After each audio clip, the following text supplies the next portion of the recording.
All right. Good morning, everyone. I'm Aparna Prabhakar, the Chief Strategy and Sustainability Officer for Schneider Electric's energy management business.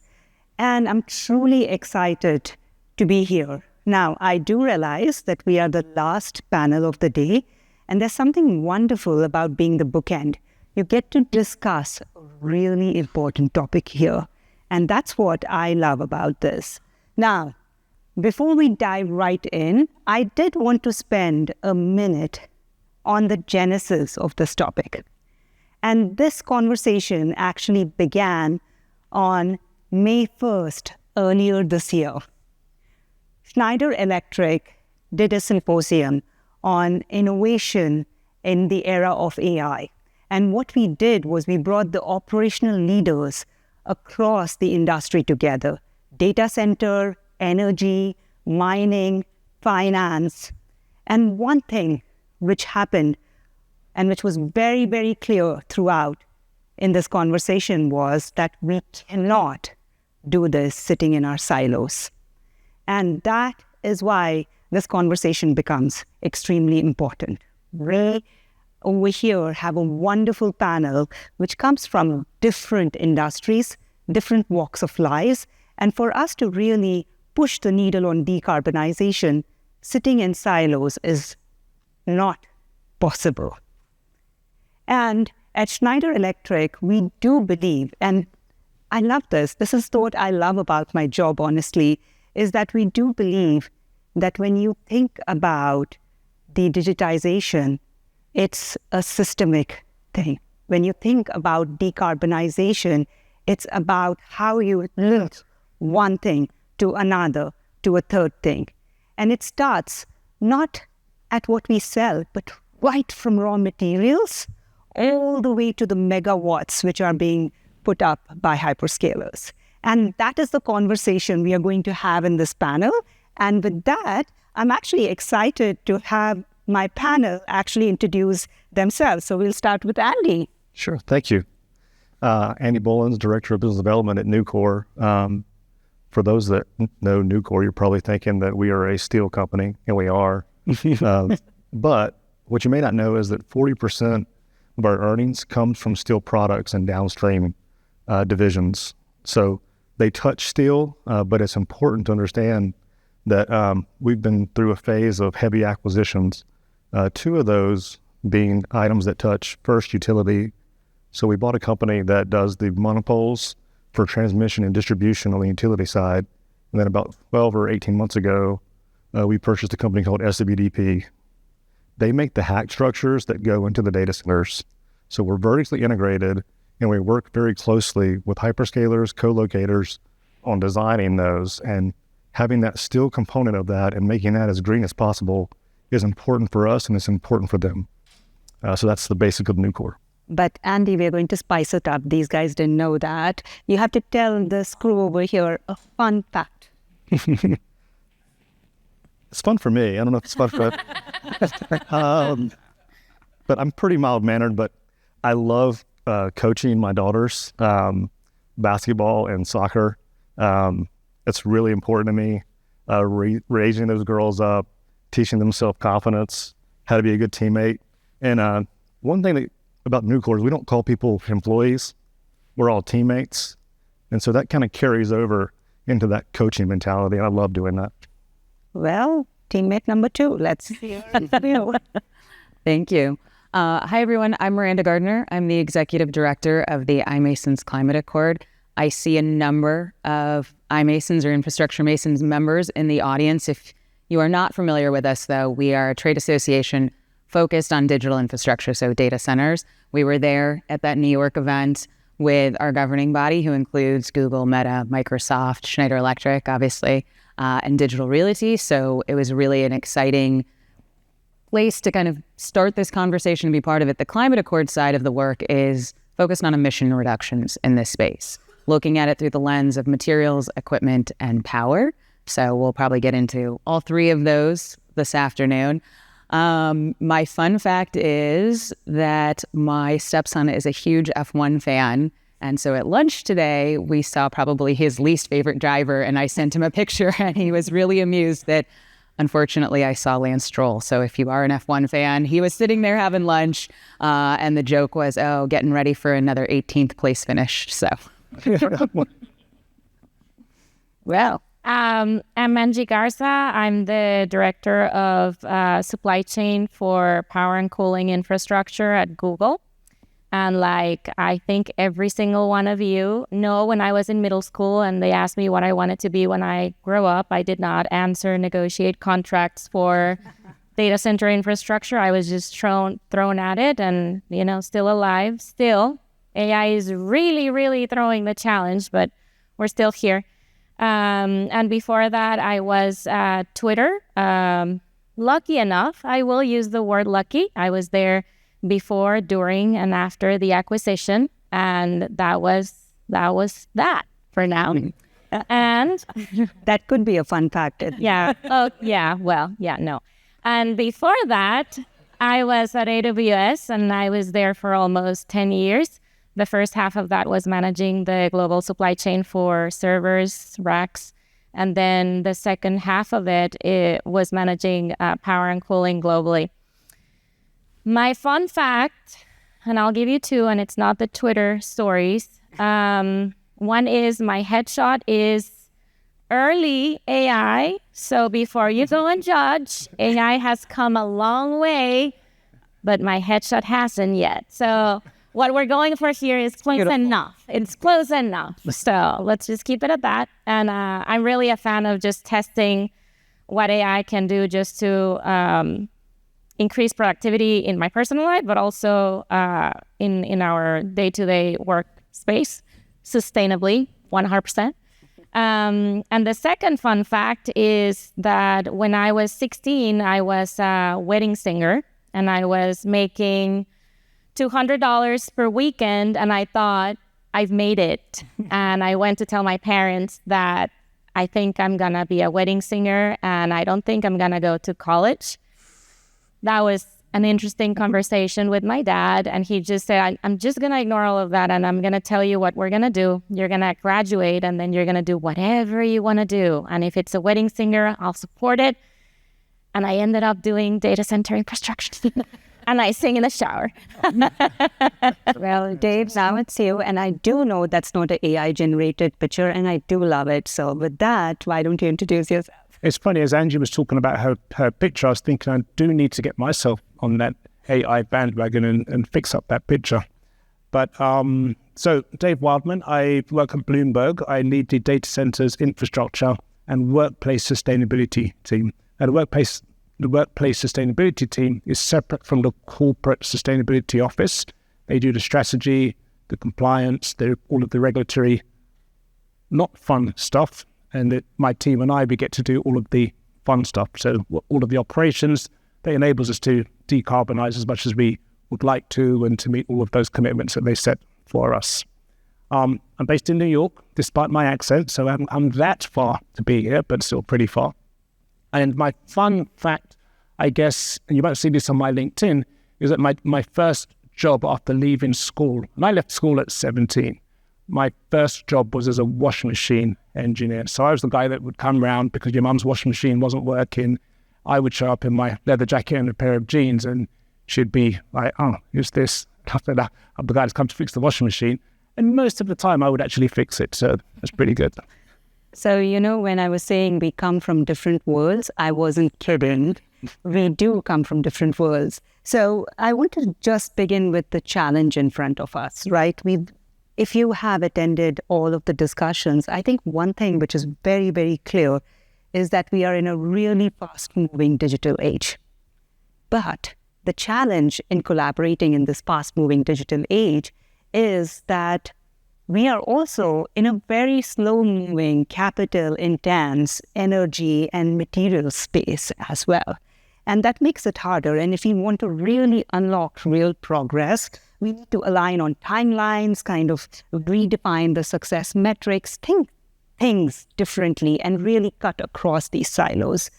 And each one of you, and irrespective of dishwashing, music singer, F1 fans. I wasn't a dishwasher. I was a washing machine engineer. Yeah. I was a wedding singer. I wasn't an F1 driver. It's not me. Hey, I'm summarizing, executive summary over here, right? But you sit in different parts of value chain, mining, materials, energy, digital infrastructure. I think one question which I really want you to talk about is what would it take to create a shared language of value across these sectors? And Dave, I want to start with you because you're leading Bloomberg's data center infrastructure workplace sustainability teams. What are the most persistent sustainability challenges that you see in scaling digital infrastructure with this diverse portfolio which you're looking after? Yeah, the biggest challenge, and this won't be big news to most of you, it's power. Having the power in the locations where we would like to be. And the newer challenge is not just having the power in the locations where we want to be, but to have renewable power in the locations that we want to be.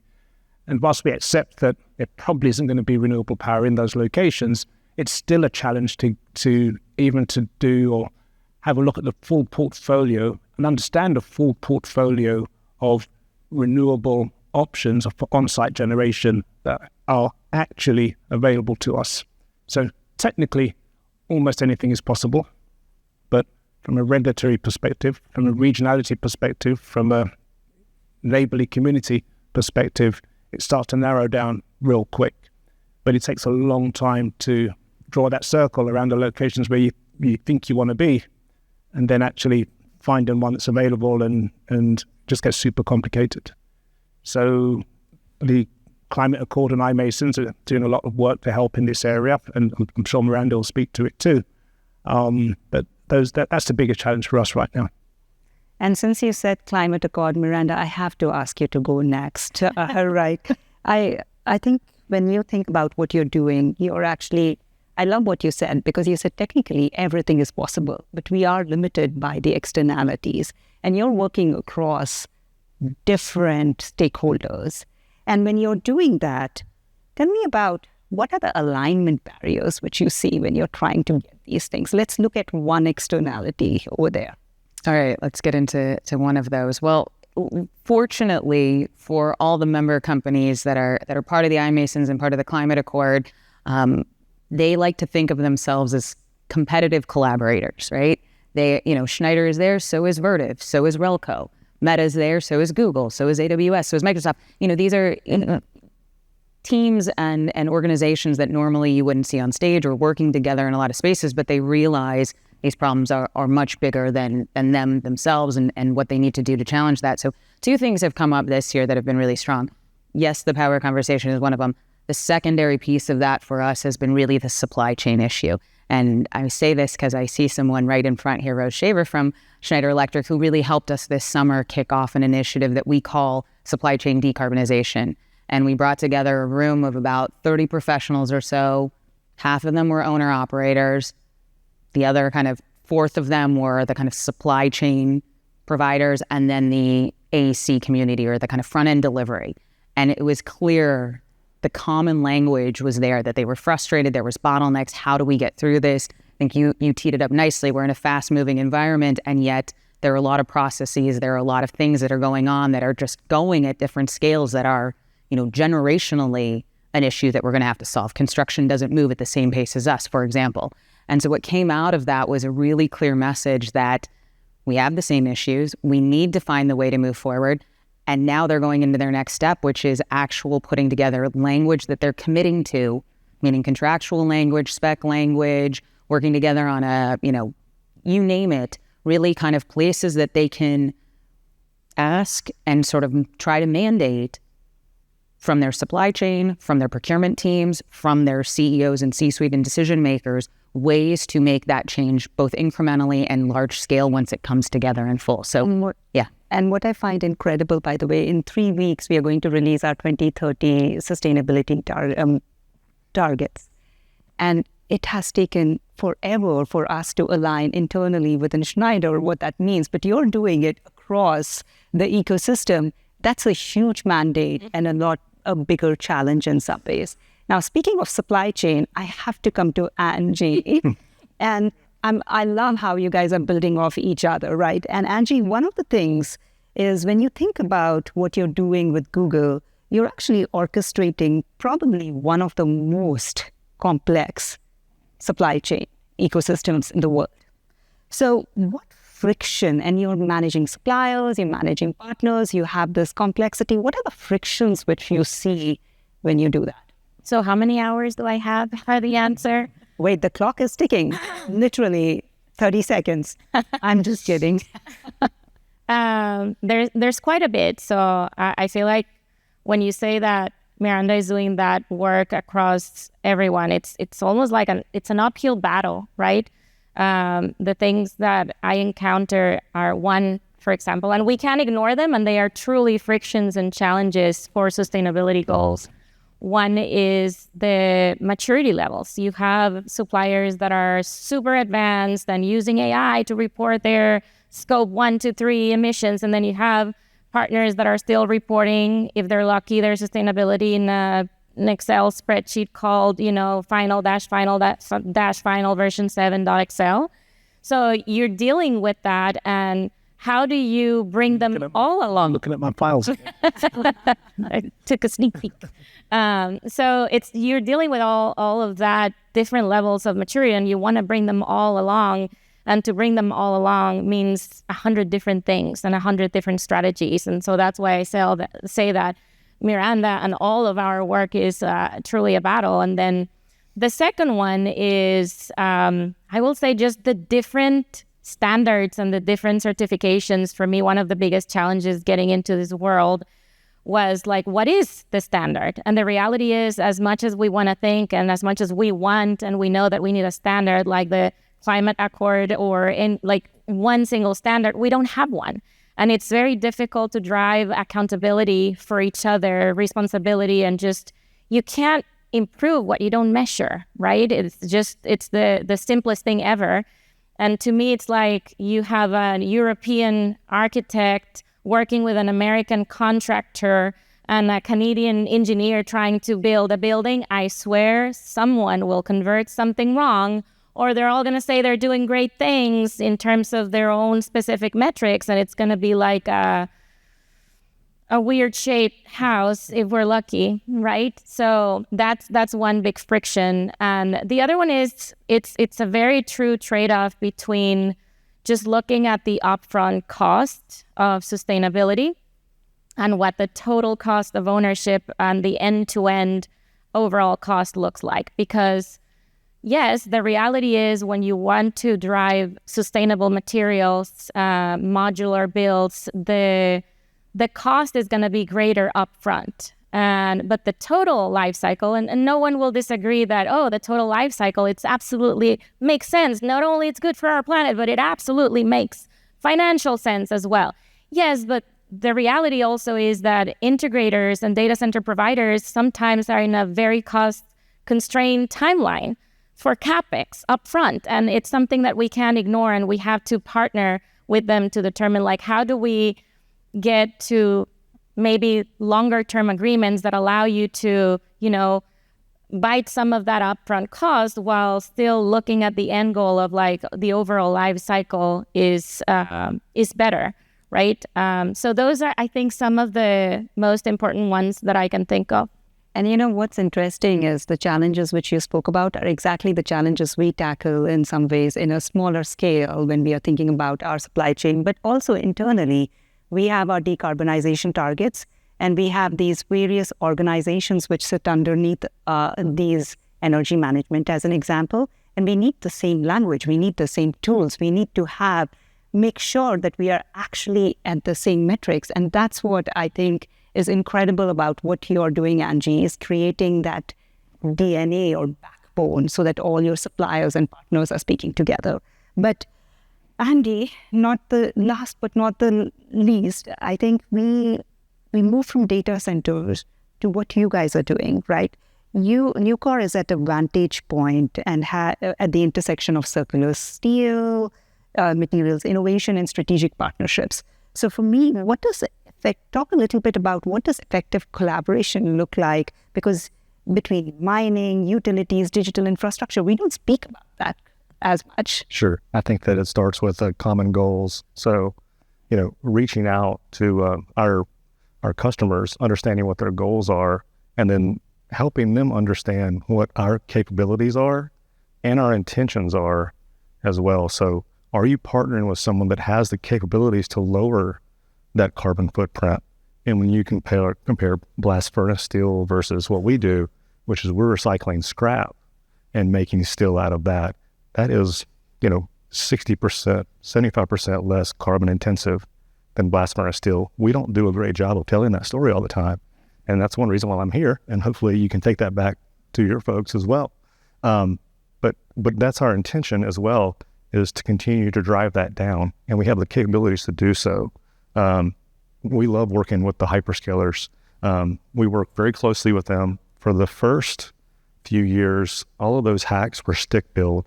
So we're sending that out there. It's very labor intensive on site.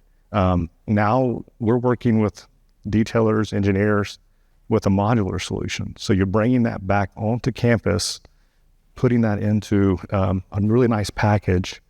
And we're also trying to figure out other things that we can make, not just the hack. So like cable trays on the side of anything that's been in a data center.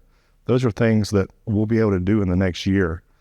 So we're always looking to expand upon that and grow closer with our customers. And I think we're doing a good job of that. Just in the past year, we've converted 2 facilities that were underutilized, both from an equipment standpoint and a teammate standpoint. So we're taking those teammates that are working 30 hours a week, now they're working 50 hours a week. That's changing their lives. That's changing their communities. We're very proud of that. Well, that's amazing. So we've spent a little bit of time actually talking about how do we create a little bit of shared value statement, right? But then comes the question of how do you actually measure? Because when you start measuring things, it becomes more tangible. And at Schneider, we've been advocating quite a bit about KPIs that go beyond financial ROI. How do we pull in carbon reduction, resilience, and shared value as core business case when we start thinking about what's next? But the fact is, it's not very simple. It's not simple at all. And we do need some sustainability KPIs, which actually drive outcomes, supply chain certainties, etc. So the thing which I want to actually talk about in this section is more around how do we build those share metrics? What do those share metrics look like? So Dave, I changed it on these guys a little bit. So just so that I wasn't ready for this question. Let's go. Dave, when we were having a conversation, you spoke a lot about ethical decarbonization. To me, that term is very profound, especially when you think about supply chain transformation, rejecting the slavery discounts, and acting on decarbonization even before measurements are perfect. And that's a hard part, right? So how do you think we could meaningfully measure something like that? By the way, I started with the hardest question in some ways. Right, and just to expand on that a little bit, if I may, and if I'll just go back to Andy for a second. We were chatting earlier, and prior to coming onto the panel, I did my homework. I think I'm like, oh gosh, I didn't think oh gosh, but I thought, oh gosh, I'm going to be on a panel with a mining guy. This is not going to be good, because you think of a mining guy or a mining company, and straight away my mind goes to like a ton of carbon kind of thing, like just bad stuff. Right? I just think of bad stuff. I think of like people in terrible conditions, right, working in front of fire or whatever. I don't know what I think, but it's probably very dated. But when I started reading about Nucor, it seems as though they're probably perhaps one of the greenest steel companies out there, and it's all recycled content. And I guess if you speak about it more, people will be making choices about where they're buying their steel from based on that information. I certainly hope so. Yeah. So I think I'm not the marketing guy, obviously. You might be. I'm just like, but just sharing that. But yes, as we think about, in my mind, it's not my term, but ethical decarbonization is thinking about the construction material supply chain, but from the point of extraction, and this is when I started thinking about mining, but from the point of extraction of the raw material, whatever it is, whether it be metal, whether it be wood, whether it be glass, like any material that you can think of, any product that we're buying for constructing our offices, our data centers, putting things in our homes, the stuff came from somewhere. And the food services industry has had a problem, which everybody's aware of, for a very, very long time. So therefore, they're a lot more mature in their policies, their framework, their measurement of how well they're doing.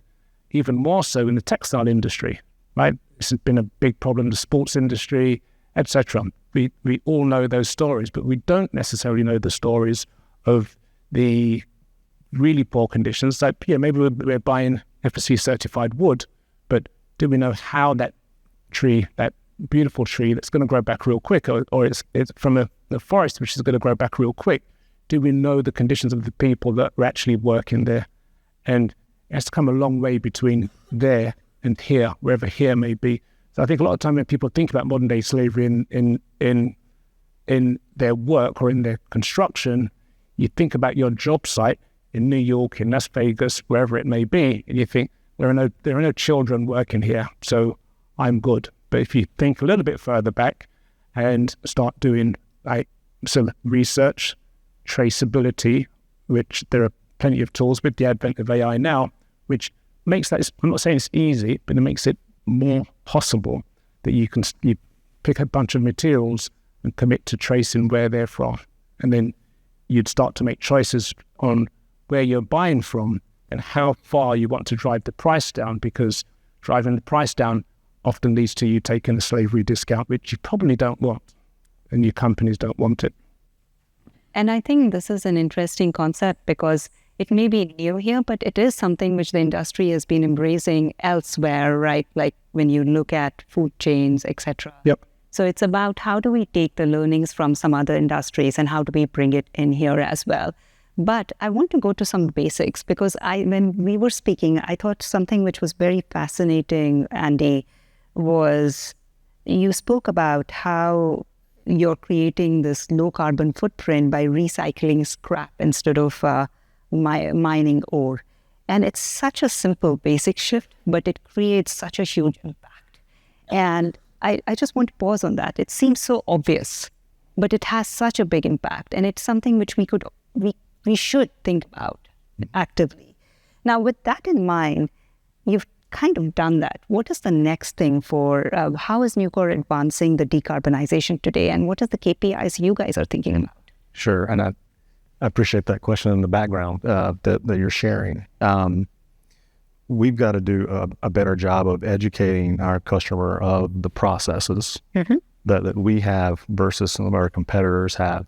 And we're fine talking about, tons of carbon or whatever that is, because we believe that we're competitive against anyone else out there. But you start with the recycled steel that you have, and that's kind of the baseline. That's the big difference between us and some of our competitors.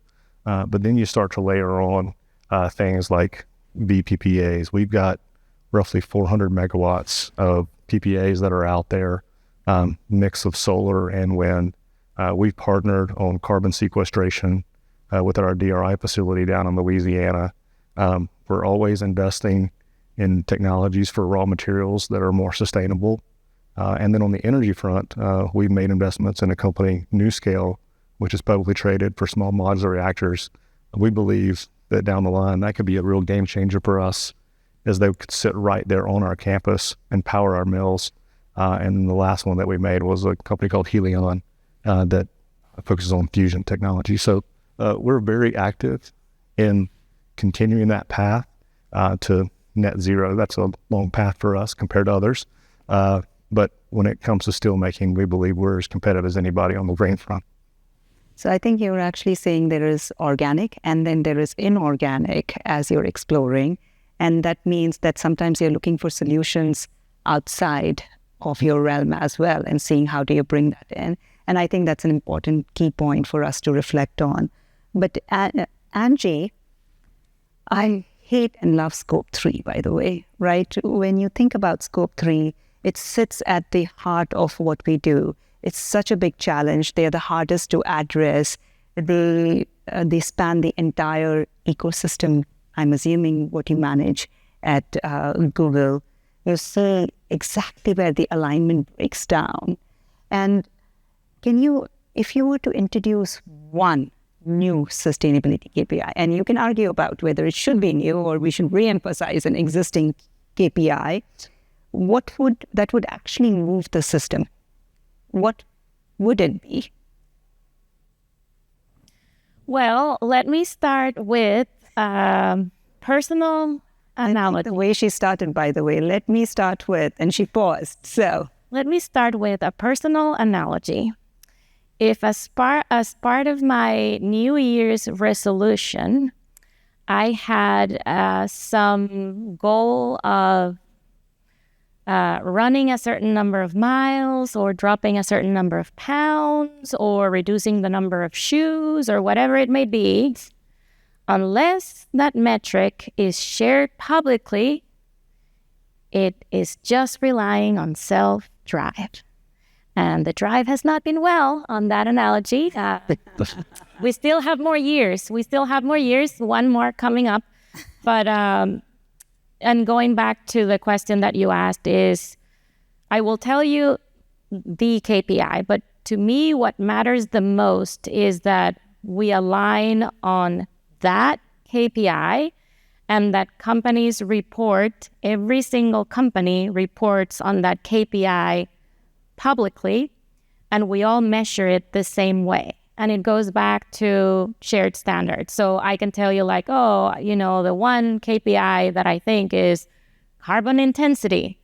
Cool. Unless we all measure it the same way and the data is transparent and open and public across the board, we can talk about that KPI all day long, and we're all just going to keep measuring it a certain different way, And so to me, utopia would mean there's this one sustainability score that is a compound of multiple different sub-tier metrics, if you will, like circularity, carbon intensity, renewable sources, all of those into one score, and then that score is shared publicly, and then we all can hold each other accountable and say like, how are you doing with your New Year's resolution? Seems like we're lagging a little bit there. That score doesn't sound great. So I think that would be my utopia, and probably Miranda's too. She's smiling. I also like the one. No.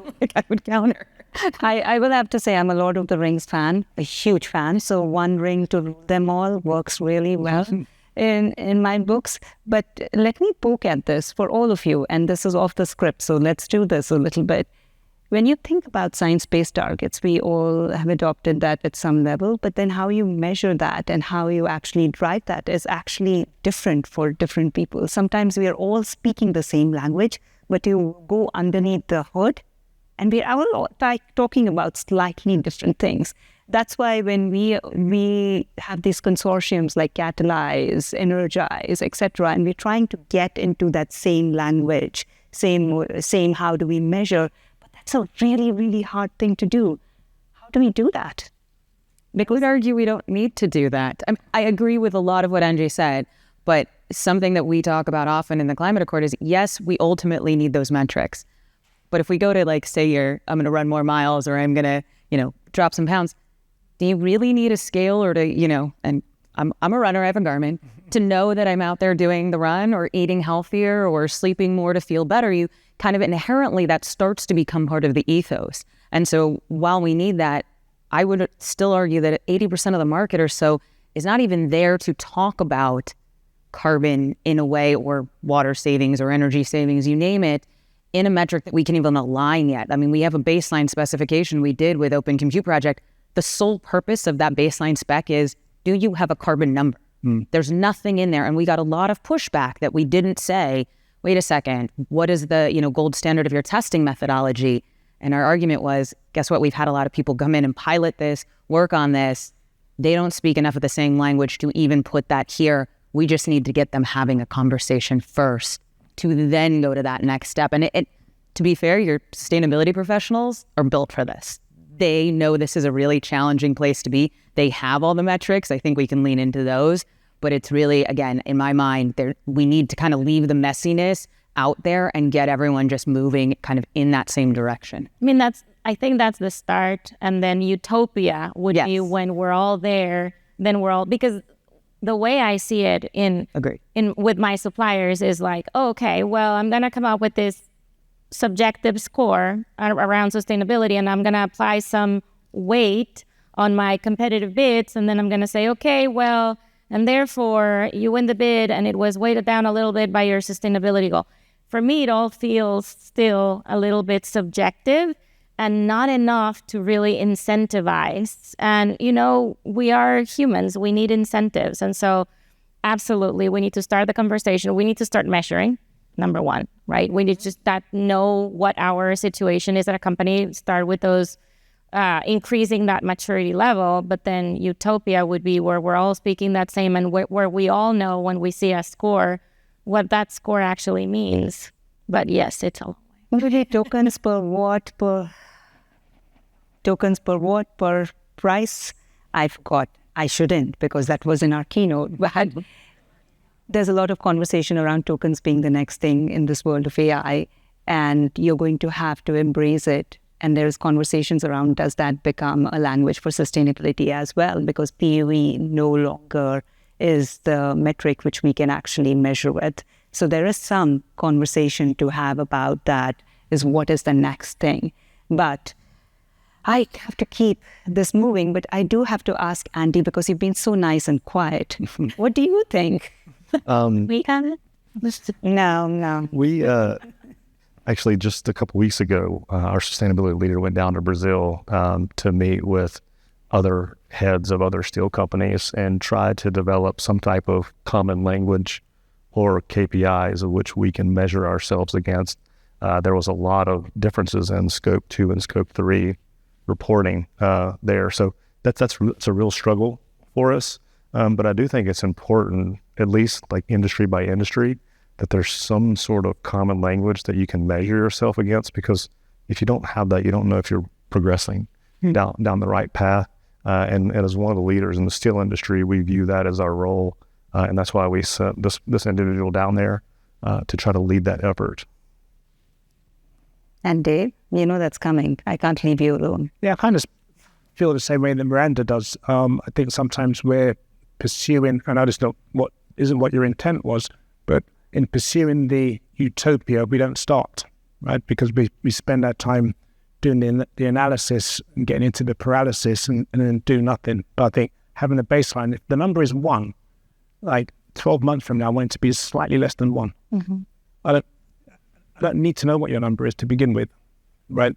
I'm measuring myself against myself.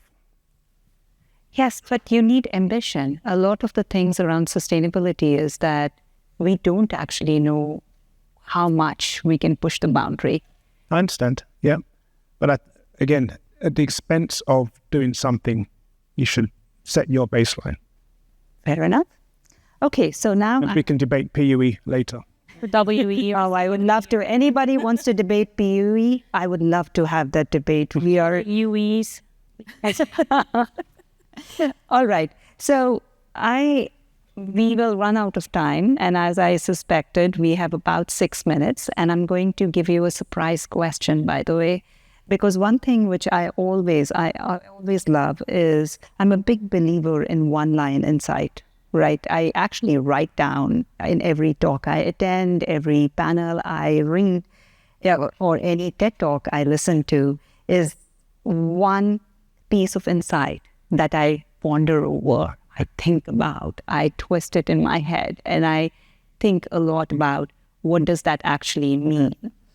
I want to ask each of you, is there a one thought, one sentence which you would want to leave this audience here with for them to think about, ponder about? Because really, sustainability is not about me doing the work, you doing the work, she doing the work. It's about us doing the work. We have to move the needle together, and we have to learn from each other.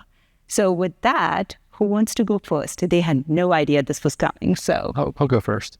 I Today was a roller coaster for me. I started the day with I think it was the former head of FERC that said we're sitting on a volcano or sleeping on a volcano. And I was like, holy crap, I'm scared.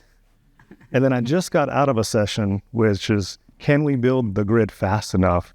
And in that session, there was a company, RMI, that's partnered with Schneider. And they threw out a number of 40% of the grid is underutilized. And so for me, what I learned today during this roller coaster was the government has scared us, and the private sector, if we're doing our job, we can solve this. So it's up to everyone in this room to partner together and do that. Wow, that got some reaction. I definitely don't want to go next. I guess I'll go next. No, we did not prep this, but I think about this a lot.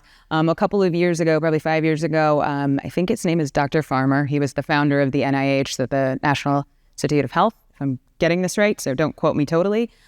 He would go into countries, obviously, where he would see a lot of disease and work with, children and people that didn't have the medical care and really help them. He passed away. And when he passed, one of the things that came out was one of his research interns talked to him one time and said, how do you do this? How do you keep getting up every day and seeing all these atrocities in the world, seeing children die, seeing not enough funding to do the work you want to do, and keep doing it? And he said, because it's hard work, but we get to do it with people that we like and our friends. And I think about that all the time. I think about it looking at you guys, the people on the stage, like it's not a solo effort. It is really, you come to the table and you commit to this, and day in and day out, we're working on it, and we're going to get better, and we're going to keep getting better because it's not easy. But again, I would argue it's people we love that we do it with, and it's for the people that we do it with. It's not for the metric, it's for our communities. All right, Dave, Angie. And Sure. So if I can I'll leave you with two parting thoughts. One is that the computing demand that we need to build to, and the speed at which we need to build, is a problem that not one company is able to solve today. And that is an exciting and terrifying thought for me. And I think about that is my Roman Empire. It is. And it requires, and I don't mean this to sound cheesy, it does require transforming completely the way we operate. And as I think about, and I keep thinking this a lot, the biggest challenge is people's mindset. Because when you say we need to transform the way we do things, yes, let me call the supplier and then let me ask them for more. Literally not what I'm saying. Like, it has to be the opposite. It has to be something creative. You have to do something that we have never done before. Cool, let's do maybe 2-year agreements. Not quite there. So it requires changing our bureaucracy, in our process, in the way we measure things, in what we measure, in how we think about things. And the second parting thought there is not one single company in the whole world, not even Google, see what I did there? She said it. Not one single company can decarbonize the planet. Yeah. And that requires partnerships deep into all of our value chain with our competitors, with our upstream peers and downstream. And that is not, it's an everyday, and it's like, don't start with the 10,000 steps, start with the one step, but it requires a lot of collaboration, and we have a long ways to go for that to happen. All right, Dave. 50 seconds. So I would say just go back to work, go onto your internal portals, have a look, see if you can find the modern day slavery statement that your companies have, and then have a look at it and see, is it 5 bullets, is it 5 pages, is it 5 volumes? And then go to, I don't know, pick a company, H&M, right, cheap clothing retailer, and have a look at theirs. And then you'll see the journey that, the opportunity that exists to develop the way that we operate on a day-to-day basis. And then start having those conversations with the people that you're doing business with. So you're interviewing a contractor, ask them, do you have a modern day slavery statement? They're probably going to say no, or they're not going to know. But when you speak to them next time, they will have one, even if it's only 5 bullets. It's still 1,000 steps. And I think if you take away, and thank you for those insights, I hope you got some completely registered to ponder in your mind. But if you take away one thing, I think that is that this is a team sport. And when we talk about growth, and we did a lot throughout these 2 days, spoke about growth, whether it's growth in data center, whether it's in buildings, whether it's in utilities, you cannot disconnect our planet, our people, from the growth which we are driving. And that means that we have to get together as a community, as industries, to make a difference. And that does start with us. So thank you so much for being in the last panel of the day, but hopefully the most interesting panel of the day. And we hope to reach out, ask us questions, and thank you. Of course. This is the best.